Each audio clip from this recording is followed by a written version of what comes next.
Good morning guys! Tayo ay magluluto today ng chicken curry. So, ire-ready ko na yung aking mga ingredients. So, ang aming baby ay si Mr. muna ang nag-aalaga today. So, bahala silang dalawa doon. Binigay ko sa kanya ang aming baby. Pero anuhan ko na yun, na-shower ko na yun. Then, aalis siguro kami later. Dahil birthday nung kapatid ni Mr. Kaya pala si Mr. bumili ng gift kanina. Magang umaga lumabas siya. Sabi ko, saan ka galing? Bumili daw ng gift. Kasi after Christmas, birthday naman nung kanyang kapatid. Ang lamig today. So, si Mr. ang bahala sa aming food sa Christmas. Pero magluluto ako ng siomai and spring roll. Mahilig ako sa siomai. Tsaka alam mo, masarap siya kasing yung finger foods, papakin. Kaya magluluto din ako na. Nagko-crochet ako ng ng placemat for Christmas. Kaso late na, parang hindi siya aabot ng Christmas kasi tagal mag-crochet, lalo pag may baby. What is it? I'm going to see you. She's awake. She's not sleeping. To watch cooking. Oh, We don't have bell pepper. It's nice with bell pepper. you didn't buy any traffic lights. Yeah, I forgot. We should get some. Bread also. Next time, if you're gonna buy some coconut milk, you should get the purple because it's more coconut. You're laughing. It's more coconut than water.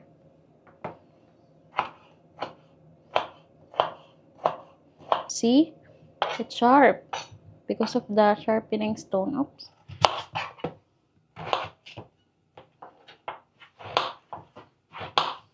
Ang sakit talaga ng wrist ko. You like the purple better than the...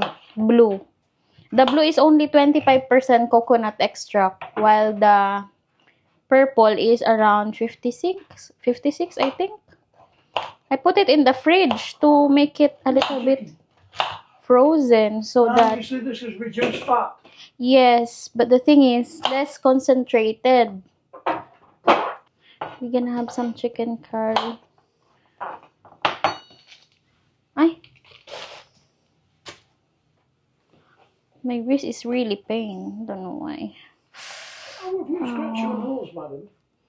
See, I told you how sharp her nail is. You don't believe on me? Just now, look at that. I know. So she have scratch on her face. It's wound now. Mm-hmm. Yeah, I hate it when you scratch your face. It's just healing, the one near on your eyes. No, you have on your nose. Naughty baby. Stop it. Ow. Sakit. Come on then. Yeah, get out, both of you. We'll get that. Mama says, get out. Get out. Get out. Out. Ang talas ng kuko ng aming baby, guys. Talaga pag kumamot siya, kakasugat talaga, nakakagasgas. Ang dami kong maliliit na kalmot sa kamay. Gawa niya. Kaya binilhan ko siya ng manika. Yung stuffed toys, manika tuloy. Stuffed toys. Sabi ko kay Mr. para hindi ako ang kinakamot-kamot, tinutusok-tusok ng daliri. Kasi yung dalawa ko, ganun din. Meron silang toy na para sa kanila.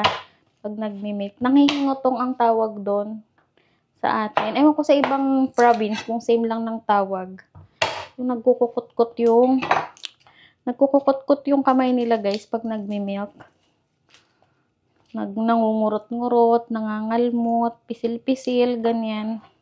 Puti nakakita kami kahapon. Kala ko hindi kami makakakita sa Morrison ng maganda. Nung paalis na kami doon sa toy section, bigla nakita ko doon sa likod ng box yung kaniyang toy na ginagamit ngayon. Wala, ubusan ang ngayon, mga toy sa mga shops kasi nga Christmas holiday. So, syempre, mga tao namimili ng gift, diba? May ichichika pala ako sa inyo, guys. About sa aking job application nung ako'y dumating dito sa UK. So, yung job application ko kasi is, kailan ba ako nag-apply? Parang, kasi dumating kami dito ay December last year. Tapos, syempre nag-apply na nga ako. Bali, 3 nga yung aking job na natanggap ako. Yung una nga is yung part-time, tinanggihan ko. Tapos pero nakapag na ako doon, training sa part-time. Layo pa nga nung pinag-trainingan namin. Tapos yung pangalawa nga is hindi ko nga bet yung tao sa office. Tapos yung pangatlo, yun yung sa school. And then, tumasik ang luri. So, yung sa school na yun yung ang tagal ng aking, interview. Parang inabot ako ng 1 hour. Parang 1 hour ganun. Tapos, ang nag-interview pa sa akin, 2. Buti na lang, guys. Nung pumunta kami doon ni Mr. is maaga. Hindi pa sana kami maaga pupunta. Pero sabi ko kay Mr. gusto ko maaga napunta. Sa mga ganyang job interview, ganun. So, pagdating namin doon, parang ako yung unang-una. Sobrang lamig nun, guys. Grabe. Tsaka medyo malayo. So, yung school na yun is school for children with special needs. Hindi ko nabanggitin yung pangalan kasi it's their privacy naman. So, hindi na natin kailangan banggitin lahat yung details, ganyan sa mga vlog to public. Kasi, pangit din yun, tsaka bawal din yun. Very important yun, lalo sa mga institution, sa mga companies, ganyan. So, tuloy natin guys yung aking chika about sa job. So, nag-apply ako doon, parang February ba? Parang ganon. Tapos, ang tagal nilang na-process, parang 1 month. Kasi yung mga character references, kasi yung mga character references is, muna nila, kinonfirm nila, tapos yung DBS check, yung criminal record sa atin, dyan sa Pilipinas. Tapos, di medyo matagal nga siya. Pero yung araw ng interview ko, guys, ng interview ko ay araw din ng aking maternity check-up. So, nung araw, guys, na nagpa-check up, is araw din ng aking interview. Sa pangatlong apply ko nga. So, nung nagpunta kami doon, after ko ng interview, is diretso kami sa OB o sa hospital para magpa-check up. Hindi siya OB, sa mga midwife yung check up dito. Hindi masyado sa OB or sa doctors. Parang na-disappoint ako kasi ang check up, akala ko is ultrasound ka, ganyan. Pero hindi, more in interview, family history, yung mga sakit. So, syempre, nung hindi pa na-confirm na nga ako'y preggy, pero hindi naman pwedeng magkamali din kasi ang PT, kasi nakadalawang PT nga ako. Tapos, nung sinabi ko nga doon sa pinag-applyan ko. Pero on process na yung kanilang screening sa akin, sa mga company na pinasukan ko, like sa hospital, sa school, sa university, kung college graduate ba talaga ako. Tapos, medyo natagalan kasi yung mga professor ko, hindi nila, yung email from UK, sa kanilang email ay siguro sa spam pumapasok, kaya hindi agad nila nakikita. So, parang ina-update ako ng school na nag-email sila, walang response o walang sagot na dumarating sa kanila. So, kailangan kong i-update yung mga professor na nag-email na yung school, ganyan. Pero syempre, nagpaalam muna ako sa kanila kung pwede ko silang gawing character references. Pumayag naman yung mga professor tsaka yung aking mga workmates or yung mga nurses na aking pinag-workingan sa hospital. Tapos guys, nung magi-start na ako.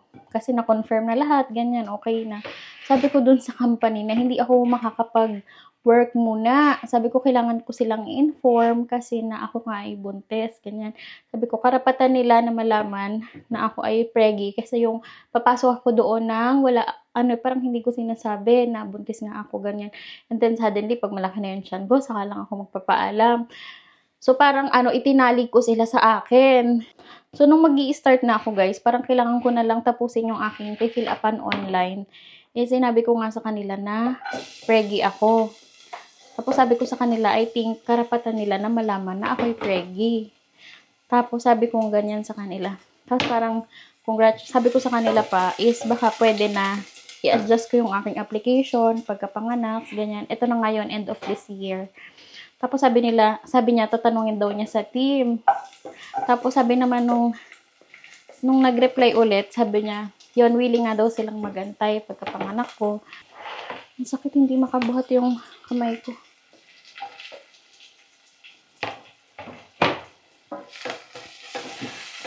Tapos sabi nga nila nung last email is keep in touch daw, ganyan.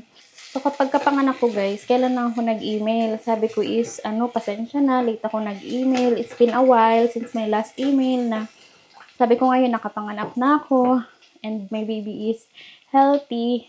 But unfortunately nga, dineliver ko si baby via emergency cesarean section. So sabi ko nga guys, gusto ko munang fully recover bago ako mag-start ng work.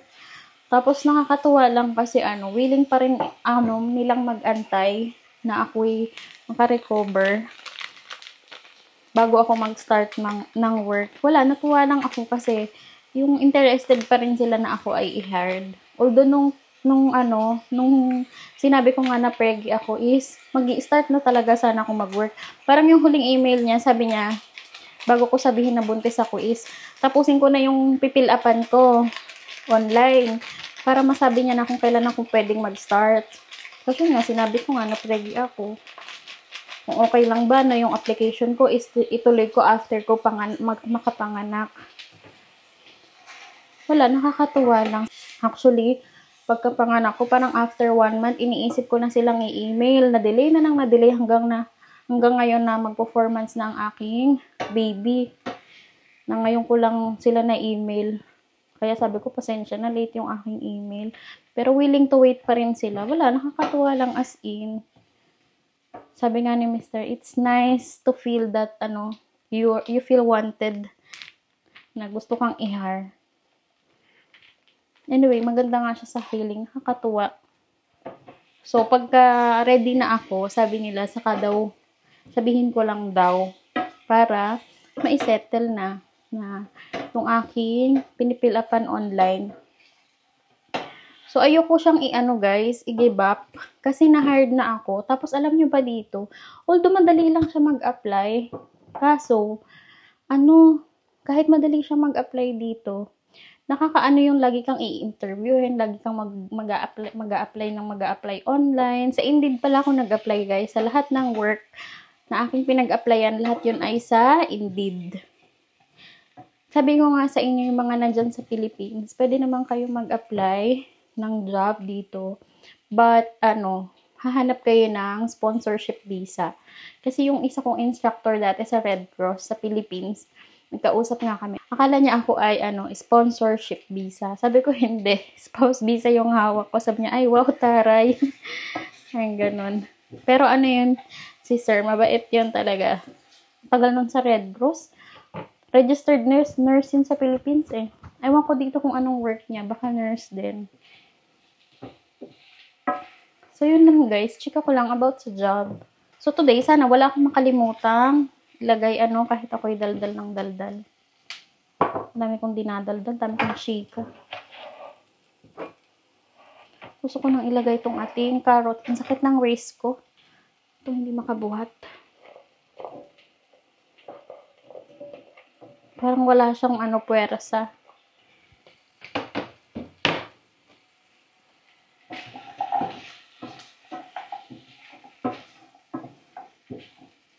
Nilagay ko siya sa ref guys para mag-separate yung pure coconut milk to water. Kaso parang hindi masyadong nag-settle.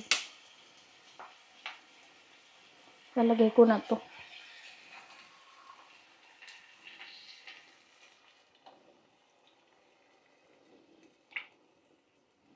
Para maluto din.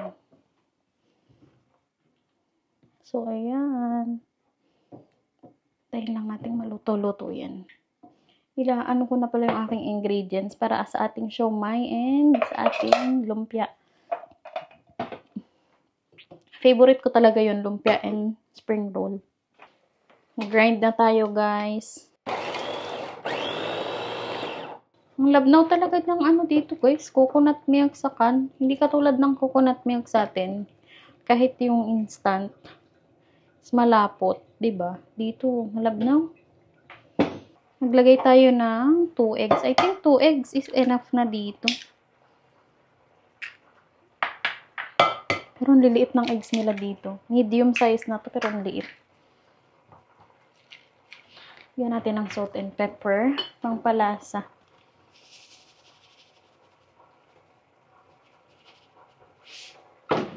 And pepper.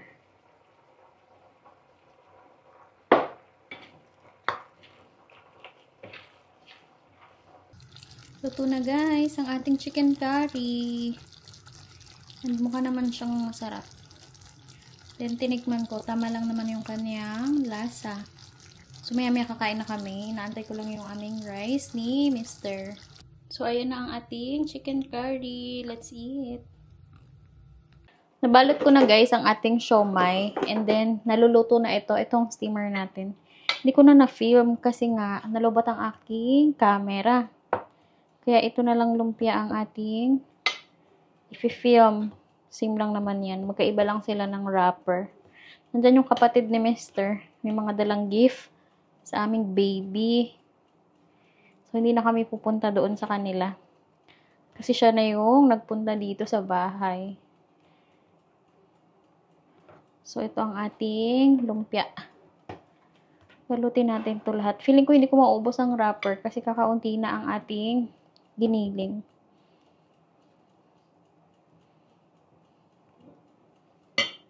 Gulat ako. Pag may nadaan, tapos nakikita ko sa bintana, minsan nagugulat ako. Magugulat yan. Magugulatin talaga ako.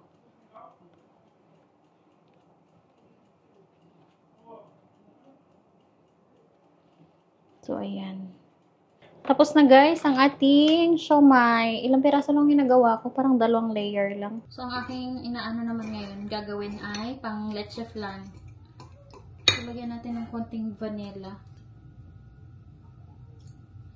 Pantanggal lang yan ng lansa ng ating egg. Mag-add tayo konti guys ng lime peel para siya ay mabawasan ng lansa. Ba't gano'n? Parang walang nalalagdan.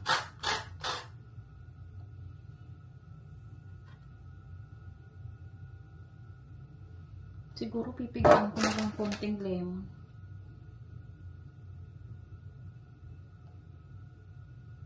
Yan. Pinigaan ko na lang ng konting lemon din. Parang hindi natalap yung aking pangyadyad.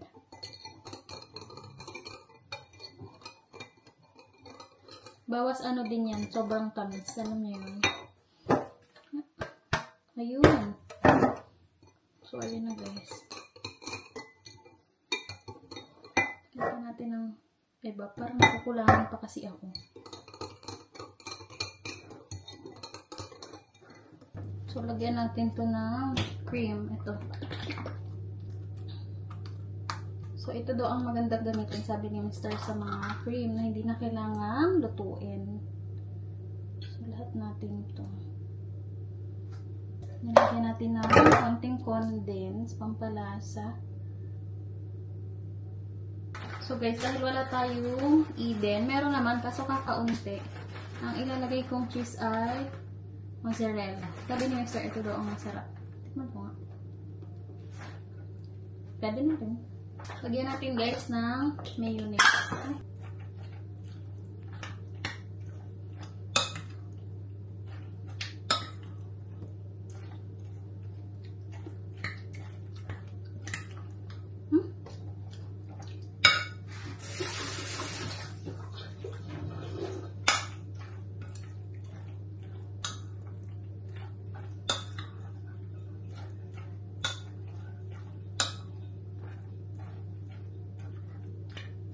Tikman natin kung sarap na.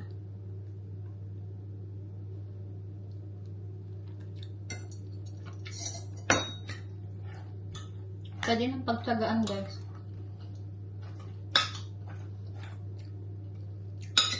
Parang kulang sibuyas. Nadagdagan ko pa ng sibuyas. Parang dry yung sibuyas nila.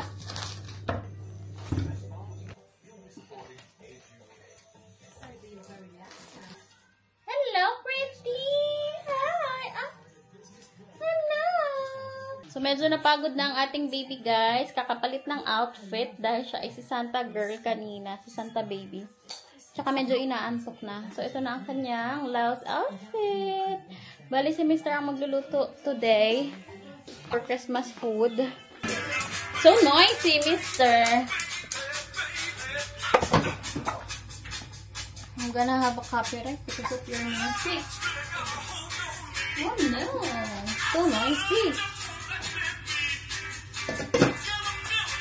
Fire cooking, carrots, oops, potato. Can you mute that? It's so noisy. Can you hear on my video? You have one video. Tapos dancing. It's so warm in here. Because the oven's on. She have a last outfit for this Christmas season. Thank you for Ate Laura. Thank you to Ate Laura for all the outfits. I sent Laura a message.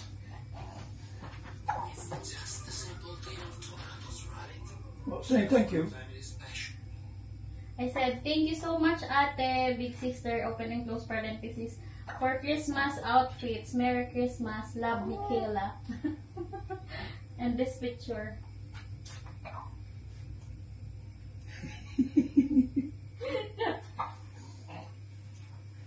Right, let me see what this says. 1 hour in the oven, in the centre, but halfway through, based. Compute si Mr. ng Okay. kaniyang time. This is where you're gonna cook it? That's for roast potato. Roast potatoes. I'm gonna put some of my macaroni and kani salads on one of your tray. How many left? We got 6. So you only use 12? So you have 4 left? Yeah. Ah! Really hot. Okay. Start the timer. It's turkey, isn't it? It's turkey for Christmas. Say hi, ikaw. Hi. What are you looking at? This next song, Why are you I've so told you this story before, I'm sure. Ayun, When I so- was out one night, and my friend Barry says, "Have you got any money on you?" I said, "Yeah." He said, "How much you got?" I said, "I've got 10 quid, I've got 2 fivers. Can I borrow £5? What for? Can I borrow £5? And he went, I said, "What for?" He said, "If I tell you what for, you won't lend me the money." I said, "Barry, I'll make you a promise.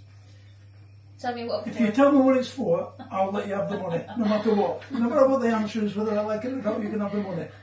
And he went, "I want to buy. I want to buy Club Legend, What is it?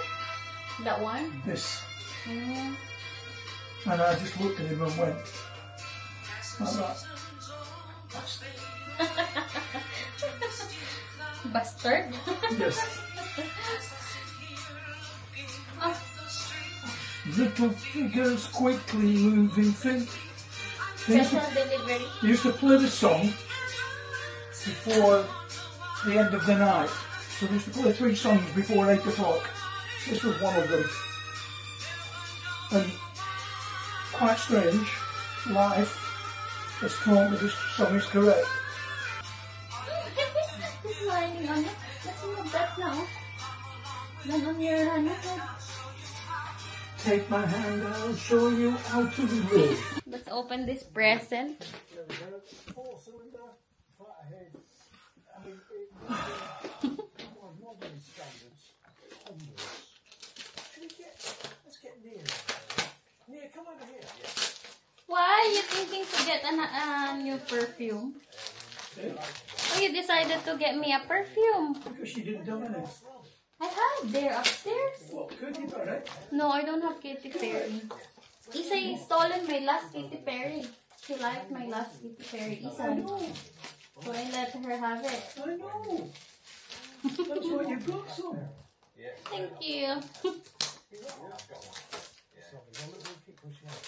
You like this also, isn't it? I know you like it. The smell. And it's one of those things, it's unusual. It doesn't matter what the cost is of perfume, it's whether you like the smell. It's nice and So it whether also it's- lasts longer. Whether it's £17 or £117, Bango to eh. it doesn't Kahit matter. mura lang. This is my perfume back in Singapore. Yes, I know, you fell out with me over it. Did I? You know you did. $38. I buy my own. I can pay my own. I don't put a perfume because of her. I don't want her to have any allergies. So, smells so good. I miss this. Proper Katy Perry. Yeah, Not fake. yeah. This is a good one. Yeah, in Singapore is good also. It's nice. Wipe that first. You have to get one of those. Like that. Thank you. Okay. It's been a long time since I had that. The original. You like? Oh, nice. Kita delengit. Check natin guys, mister, kung ano na ang kanyang progress sa kitchen. Siya ang cook. Chef for today's. Looks like finished. Parang tapos na si Mr. guys. Let's see what is the result of our... Oh, what is inside? A pork? Yeah, stuffing. Oh, wow. May pork pala sa loob. It smells so good. I'm gonna put some of the food also on the foil. Hi! So, ayan guys, ang ating handa today for our Christmas day. Nag-roast lang si Mr. na tong turkey with pork inside. So, ito ginawa ko kagabi. So, leftover na yan. So, ayan. And ito yung kay Mr. And ito yung sa akin. We don't have rice. Not gonna eat any rice, guys.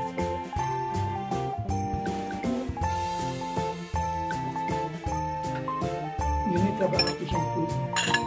Have some food. The idea is it clears. Let me It try keeps it. all your taste buds ready for the next meal. Okay. Then have your gravy.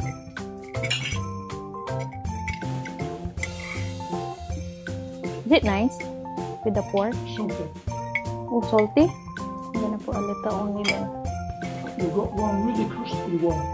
Okay, want that? You were too bit crispy. I like it. It's nice. It tastes of pork.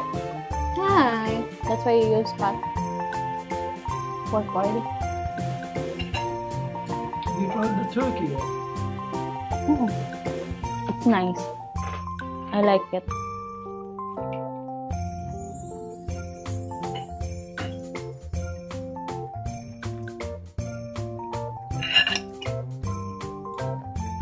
And the stuffing. You just had a bit of stuffing now. Yeah. You have to eat it all together.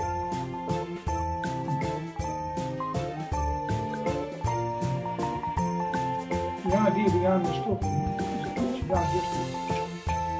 I mean, it also puts flavour in your meat. It's cold. This is how you serve this one. It needs to be really cold, but not frozen.